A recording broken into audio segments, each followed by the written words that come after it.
Work, work, work. Think about it. We're trained from junior high, elementary to work, work, work for the man. Just for the man. Not for us to even be entrepreneurs, but just work for the man. Think about it.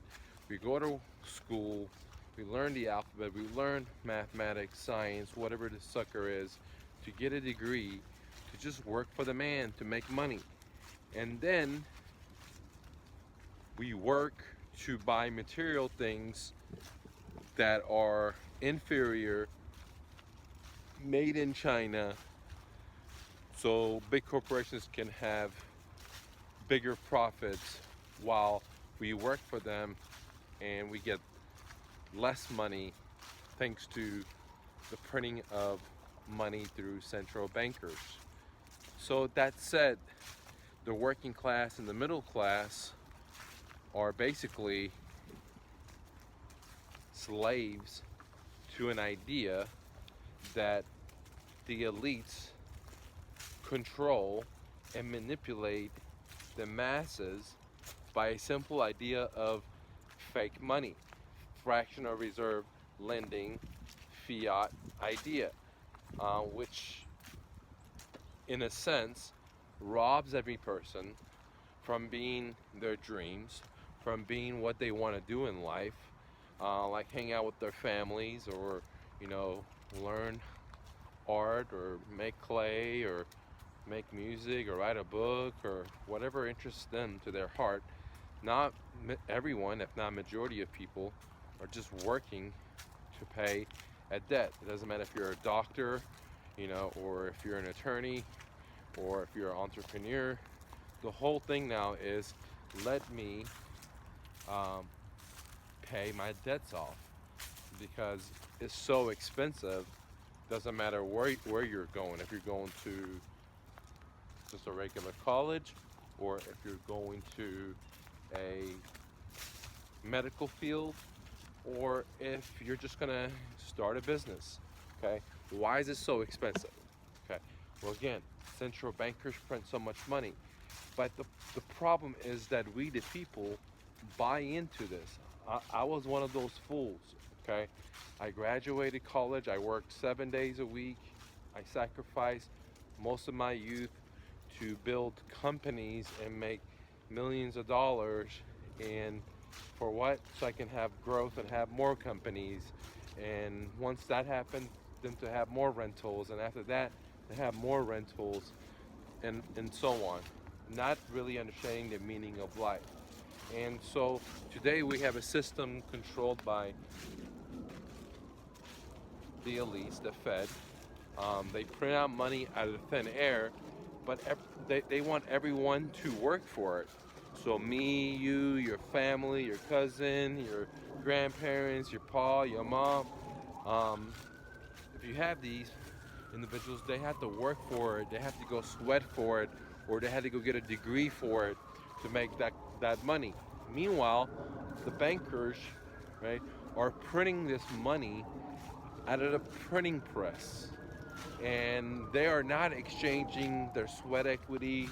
They're not exchanging, a creative idea or a better gadget or a product in return.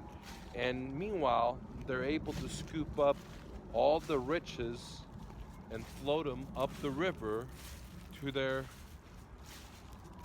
clony friends, okay? And whoever's closest to the printing press. And you can see the results of it happening right now all over the world with civil unrest. People are from Iran. Well, those guys are very, very smart because, they were protesting and they burned out the central banks, which is very, very smart. But you can see it to, Japan, Hong Kong. You can see it in Chile. You can see it in Iraq. You can see it in Latin America. And so what's happening is that because of central banking, fractional reserve lending, many countries are prescribed or forced into this monetary system. And end of the day, the wealth of the nation, doesn't matter if you're in Iran, or if you're in America, what have you, the wealth of the nation floats up the river to the guys and gals, one percenters. And the whole system is set up that way. Because back in the days, you know, you could only barter with someone to get something, right? So everyone had to put the same amount of energy in. For example, if I was a personal trainer and I wanted to get, you know, real estate coaching from someone, then I would have to train him and for him to exchange his wisdom to me while I give them my wisdom, okay? And so on. However, today there's a set of people in all countries, and America's currency is the world reserve, which means we're the primary beneficiary, where we print the money, not us, me and you, but the elites, the Fed. They print out the money while everyone else has to exchange something. Like Apple has to exchange a good gadget like an iPhone. The average car mechanic has to exchange his time. The average, you know, dentist, the average doctor, attorney, not average, even the extreme up and low, they have to exchange their time or product or creativity for this moolah, for this fake fiat. Meanwhile, the elites of the elites are getting the moolah by just pressing a button, and then they don't have to trade anything for it. And they're sweeping off the wealth of the nations, not only in America and everywhere. And that's why you're seeing civil unrest, because it causes inflation, it makes things more and more expensive. Guys, I remember just a few years ago, you could get a one-bedroom apartment for $600. Today, you get the same one-bedroom apartment for $1,200. So that's inflation, right? And inflation has helped people with assets, like if you own real estate, right? Your assets has gone up since just a few years ago, or even the last crash. If you own stocks, those assets gone up. But at the same time, the assets going up not because of, you know, real value. It's going up because of manipulation of interest rates, manipulation of printing of money, and therefore the assets has gone up because they make anyone qualify to buy a house. So, you know, let me give you an example. 2006, I talked to thousands and thousands of motivated sellers because of what was happening in the mortgage-backed security meltdown. And there are sellers that were buying their homes that could only afford, let's say, $300,000 homes, and they were buying higher homes because of adjustable mortgages, because of interest-only loans, what have you. Today, these same buyers, instead of buying a $300,000 home, which they could afford, now they're buying a $500,000 or $600,000 because interest rates are being ultra low. So most sellers that I've talking to in this coming crash, they bought way bigger homes than they could afford, right? Because interest rates were so low. If interest rates were like 6%, they couldn't afford that house. If interest rates were like 12%, 18%, they couldn't definitely not afford that house. So everyone has started buying bigger homes, and because of easy lending, so many people are able to buy homes or buy cars, and therefore simple economic 101, supply and demand, causes the assets like cars prices to go up. Like back in the days, you can buy a F-150, you know, for like $19,000. Today, the same F-150 is like 50 grand or 40 grand. And you're asking yourself, well, what happened? Did they really put this much more technology into it? No. What happens is, you know, bigger profit margins, demands. What happened is inflation, and that's what happened. Same thing with apartments, okay? So if we've allowed especially in America, the bankers, the central bankers, to take control of America, because one of the reasons we had the revolution is because, you know, we were tired of taxation, we were tired of central banking, and we want to have our own money. That's why in the Constitution it says that the money should be gold and silver. Okay, but no one knows anymore what the Constitution is, nor do we apply the Constitution. Okay, because it doesn't say the Federal Reserve. That was amended afterwards because the founding forefathers, they already experienced what we're going through, and one of them even wrote, I forgot the guy's name, maybe I think Jefferson, said that if you let bankers, print their money, your kids will be slaved, right? And which is exactly what's happening. The people's kids are enslaved because of so much Big Brother spinning through warfare and welfare all over. We're in so many different countries. Um, Government spending is so out of crazy, and and so what happens is someone has to pay for that. It's not going to be you. You're paying for it now. Your kids and their kids are going to have to pay for that, and someone has to pay for it. You can't just kick the can down the street forever.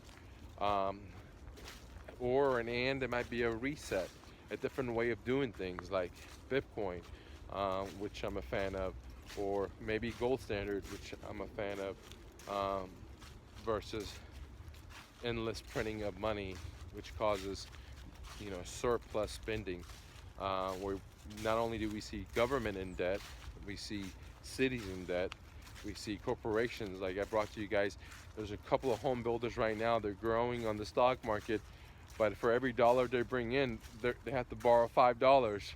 That doesn't sound like any shape or fashion a smart business. Okay, but guess what, they are doing it, and people are buying their stocks, and the stocks are going up. So no one would invest in a business that and buy stocks. I don't think so. It's not financial advice. I don't think anyone would buy it. I wouldn't buy it, in my opinion. A stock that the company's balance sheet, for every dollar they produce, they got to borrow $4.70 to make that dollar. That just sounds like a really bad business plan for a guy that has started multiple businesses as a refugee with just $100, not putting anything on a credit card or borrowing money or anything like that. So it's definitely doable. America is a great country, but central bankers, inflation, the debt-based economy is really killing us. It's killing manufacturing in America. It's killing farming in America. It's killing the automobile industry, and it's taxing the shit out of us. And at the same time, inflation is just crazy, and the people with the closest to the printing press, they get the free money, the funny money. Everyone else has to have some kind of FICO score or some kind of debt to income ratio or whatever else they believe, where the guys are just printing the money, they're not even putting any energy into it, and they are reaping all the benefits of the working class, the middle class, not only in America, in Canada, in France, in Great Britain, in Germany, everywhere. And that's because printing of money is a big factor, because some people get to create wealth out of thin air, where everyone else has to put their life up, in a sense, to work 40 hours or 50 hours to get it, okay? Or create a business or buy real estate or what have you.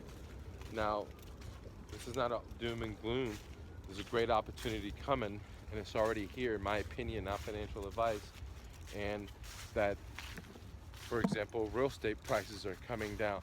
There's a lot of motivated sellers versus like a year ago or 2 years ago. Sellers are starting to realize that they can't sell their home, especially on the higher end homes. So a great opportunity. If anyone's an investor or wants to be an investor, I'd like to learn about it.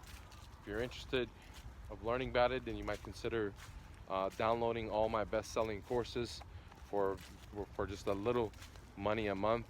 Get more information about it, go to academy.mrnofluff.com, academy.mrnofluff.com.